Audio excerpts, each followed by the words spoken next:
Dan kuncinya di sini. Dan berikanlah kepadaku kekuatan kemampuan untuk beramal soleh.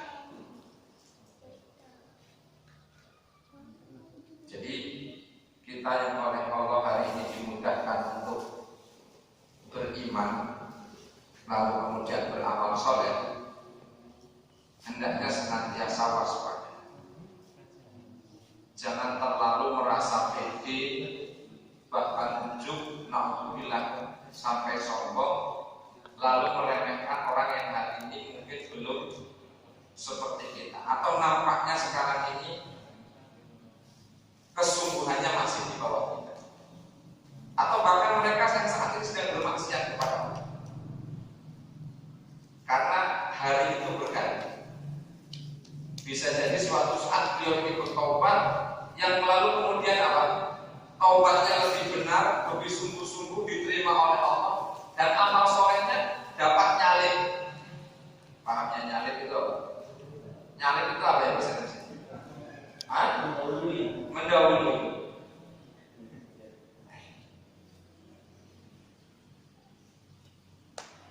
Wa adkhilni bi rahmatika fi ibadika sholihin. Lagi-lagi, dan masukkanlah aku dengan rahmat-Mu ya Allah.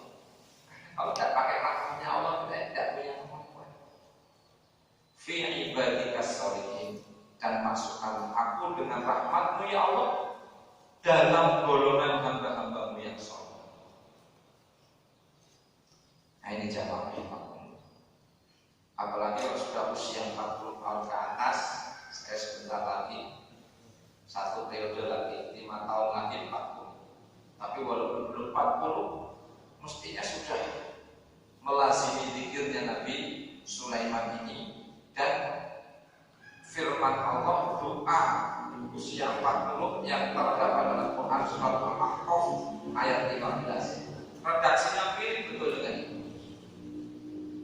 Wa wassaynal insana biwalidayhi ihsana hamalathu ummuhu kurhan wa wada'athu kurhan wa hamluhu wa fisaluhu 30 shahran hatta idza balagha ashuddahu wa balagha 40 sanah qala rabbi awzi'ni an ashkura ni'mataka allati an'amta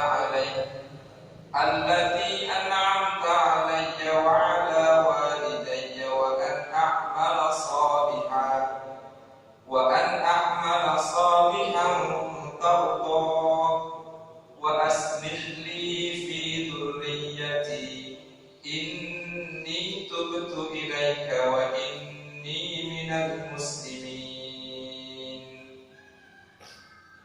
Doa Al-Ahqaf ayat 15 ini ada kemiripan dengan An-Nahl ayat 19 tadi. Bedanya kalau yang Al-Ahqaf ini ditutup dengan wa aslih li fi dhurriyyati.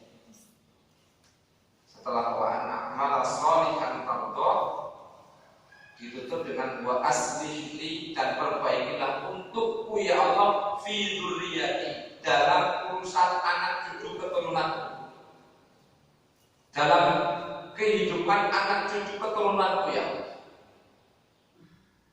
Inni tubtu ilaihi, sesungguhnya aku bertaubat kepadamu ya Allah, wa inni minal muslimin, dan sesungguhnya aku termasuk golongan orang yang berserah diri. Jadi bedanya redaksi doa ini di penutup ayat. Ini kalau para ustadz dan mahasiswa di ID ini harus cermat yang ayat-ayat ini. Jangan-jangan awal bacanya surat An-Nahl melancong sampai ke Al-Ahqaf. Gara-gara apa? Tidak fokus. Kalau kita yang sudah lebih tua ini, kadang dulu punya hafalan waktu ngaji, baca awalnya surat Al-A'la, rampungnya surat Al-Ghasyiyah. Sebenarnya awal-awal itu paling pernah pengalaman itu. Bacanya surat Al-Asr, rampungnya surat At-Tin. Karena apalagi kalau baca surat At-Takwir, sing repot wa idza, lihat. Surat Ar-Rahman Pak, gampang? Iya, gampang. Karena 30 ayat sendiri itu sudah sama. 30 ayat jumlahnya itu sama. Tapi kalau repot ini fabi ayi sing. Nah, itu juga harus cermat ya. Kalau enggak cermat bisa bulat gitu. Nah, ini jamaah.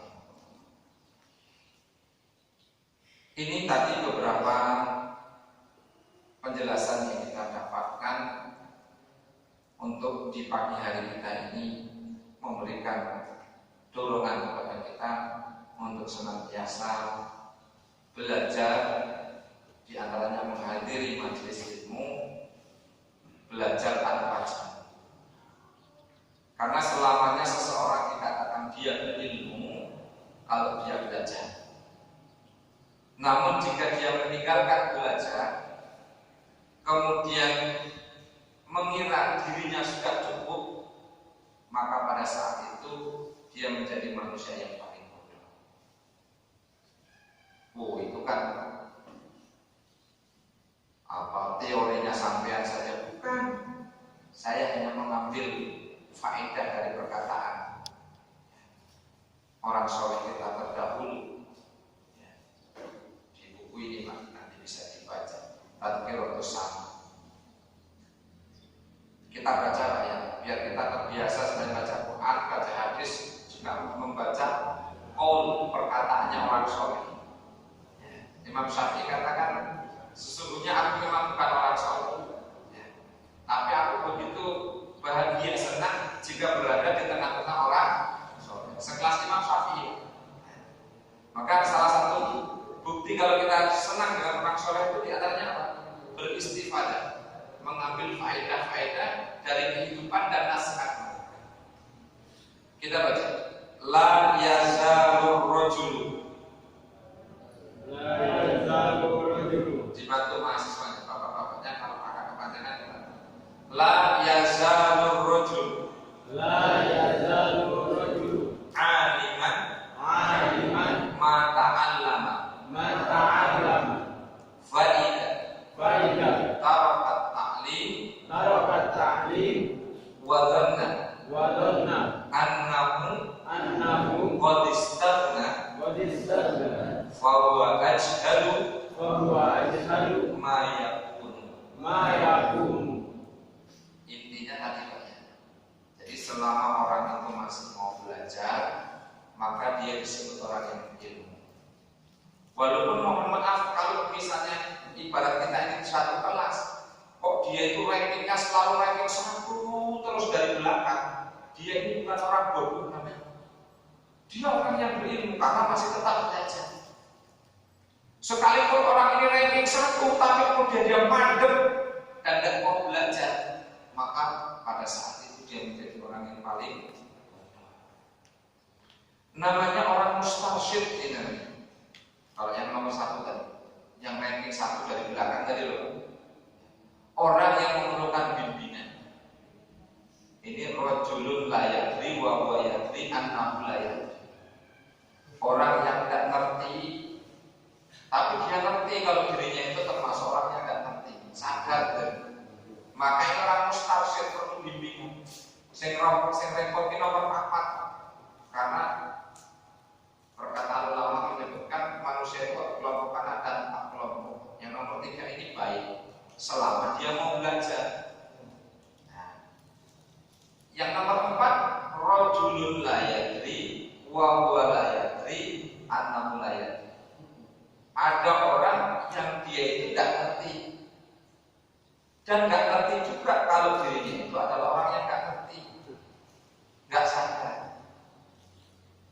Bahasa budaya koyo kodok yang dirubah rumah sana suaranya DW paling gede. Begitu macan disampar, macan yang ngaung, Nah, baru yang nomor 4 inilah orang yang kita tidak boleh meladeninya. Maka ada perkataan nasihat bijak gitu ya, kata-kata yang dihafal, idza nataqas safihu fala tujibhu fa khairun min ijabati as-sukut. yang berkata kepadamu, bermantik, apalagi ngajar, debat orang bodoh itu tadi, maka jangan diladeni, nggak usah dijawab. Fa khairun min ijabati sukut, dan sebaik-baik jawaban baginya dia diam. Kalau berharap, kita berharap yang nomor satu apa? Rajulun yadri wa huwa yadri an amriyati. Orang yang dia ngerti, kemudian dia paham, sadar kalau dirinya adalah orang yang tahu, sehingga ilmunya dia amalkan, sehingga ilmunya dia ajarkan. Inilah orang yang alim. Maka fas'alu, bertanyalah engkau kepadanya, belajarlah engkau kepadanya, teladanilah kehidupannya. Yang nomor dua, rajulun yadri wa huwa la yadri an amriyati. Orang yang dia itu ngerti, namun dirinya sedang tidak sadar kalau dirinya adalah orang yang ngerti. Maka orang yang seperti namanya nasim, orang yang sedang lupa. Naim, orang yang sedang tidur. Maka harus dibangunkan, diingatkan. Banyak orang hari ini yang pengetahuan agamanya cukup mendalam, tapi mohon maaf pengamalannya kosong. Mudah-mudahan kita semuanya belajar ke nomor satu, atau setidak-tidaknya sekalipun apa namanya kita belum banyak tahu, yang memposisikan diri di nomor 3, namun dengan catatan tetap mau belajar. Dan kita semua sebagai penuntut ilmu harus menghiasi diri kita dengan akhlak yang mulia. Di antaranya yang pertama yang harus diperhatikan adalah tentang hati. Ala inna fil jasadil mudghah. Ketahuilah sesungguhnya di dalam jasad tubuh kita, jasad jasmani kita. Karena jasad ya, mudghah, itu ada segumpal daging. Idza saluhal jasadu kullu. Jika segumpal daging ini tadi baik, maka akan baik seluruh tubuhnya. Wa idza fasada, dan jika segumpal daging ini tadi rusak, fasadal jasadu kullu. Rawahu Bukhari Muslim. Dan apabila rusak segumpal daging tadi, maka akan menjadi rusak seluruh anggota tubuh kita ini. Nah, kita, saya katakan semuanya sebagai penuntut ilmu, karena belajar ini tidak terbatas kepada kawan-kawan kita yang sekarang statusnya menjadi mahasiswa pelajar, tapi betul-betul minal mahdi ilal lahdi. Sebagaimana Imam Ahmad itu bukan seorang imam. Sebutan imam itu untuk ambil hadis bukan orang yang suka imamin sholat, Pak. Kalau sekarang kan banyak namanya imam. Mau imam siapa aja ada sekarang. Mau Imam Nawawi, Imam Syafi'i, Imam siapa banyak nama orang. Tapi kalau dimaksud imam pada zaman dulu itu adalah orang yang telah menghafal sekian banyak hadis. Maka ada al-allama, ada al-hafidh Ibnu Hajar, al-Asqalani, ada imam. Ada yang membuat musnad, ada yang membuat mustadrak, ada yang membuat sunan, ada yang membuat sahih, sahih Muslim, sahih Bukhari. Tapi kenapa kok kemana-mana masih membawa pena, masih membawa tinta, masih membawa kertas? Sampai kapan kau lakukan ini? Sampai ke kuburan. Maksudnya apa? Sampai beliau meninggal. Kita ini para penuntut ilmu, kalau jiwa hati kita ini terkotori dengan penyakit, akan susah mendapat ilmu. Maka kita sebagai penuntut ilmu itu ada adab. Penuntut ilmu terhadap dirinya, terhadap gurunya, terhadap ilmu, terhadap para ulama. Ini ada adab. Dan Imam Azhar Muji ya, dalam taklim beliau menyebutkan, beliau dapati orang hari ini banyak yang bersungguh-sungguh belajar. Dibela-belani, biayanya mahal. Namun kadang beliau dapati mereka ini tidak mendapatkan buah hasil dari belajar. buah hasil dari belajar itu adalah mengamalkan lalu menyebarluaskan ilmunya. Kenapa salah dalam belajar? Apa di antara yang tidak diperhatikan? Ada. Padahal kalau setiap kita berusaha menghiasi jiwa kita ini dengan akhlak sifat yang mulia, maka akan mendapat jaminan aflah. Qad aflaha man zakkaha. Sungguh telah beruntung orang yang mensucikan jiwanya. Anda usaha mensucikan hati, membersihkan hati dari noda-noda kotoran hati. Wa qad khaba ay khasir man dassara. Dan sungguh telah merugi orang yang mengotorinya. Apa rugi di antaranya kalau penuntut ilmu itu mengotori jiwanya? Di antaranya tidak mendapatkan keberkahan ilmu.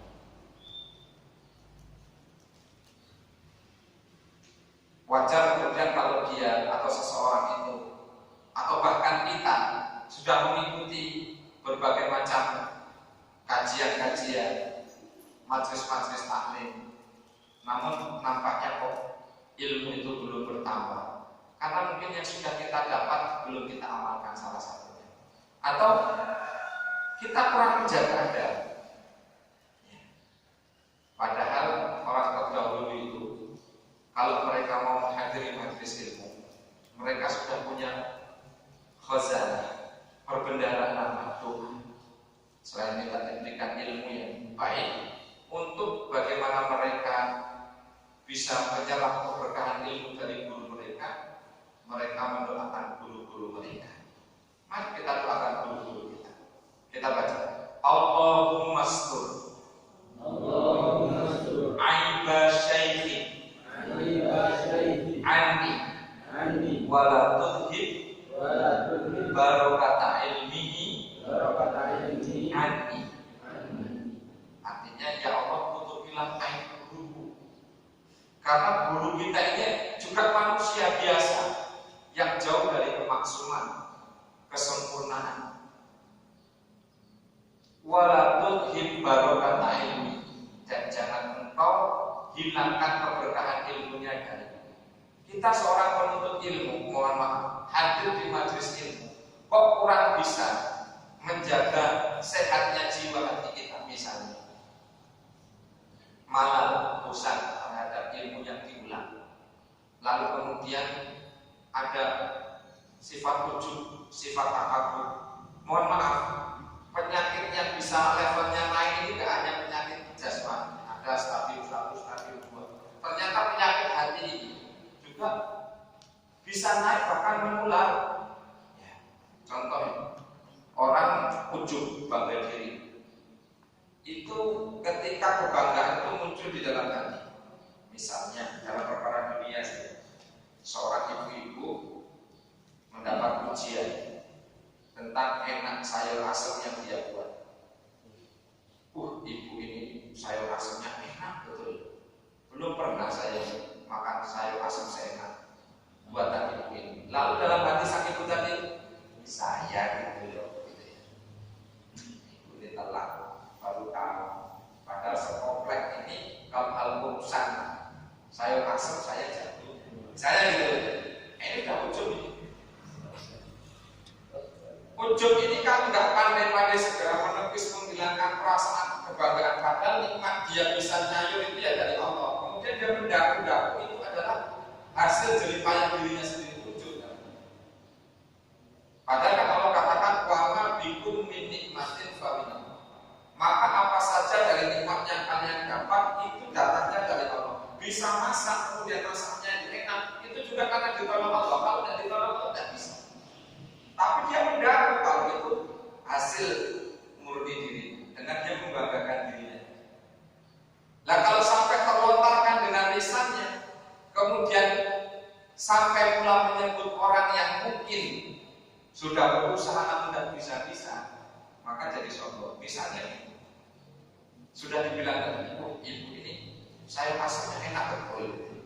Oh iya, saya di komplek ini memang kalau untuk urusan sayur asem saya jatuhnya enggak seperti itu. Fulana itu tiap hari lihat YouTube tutorial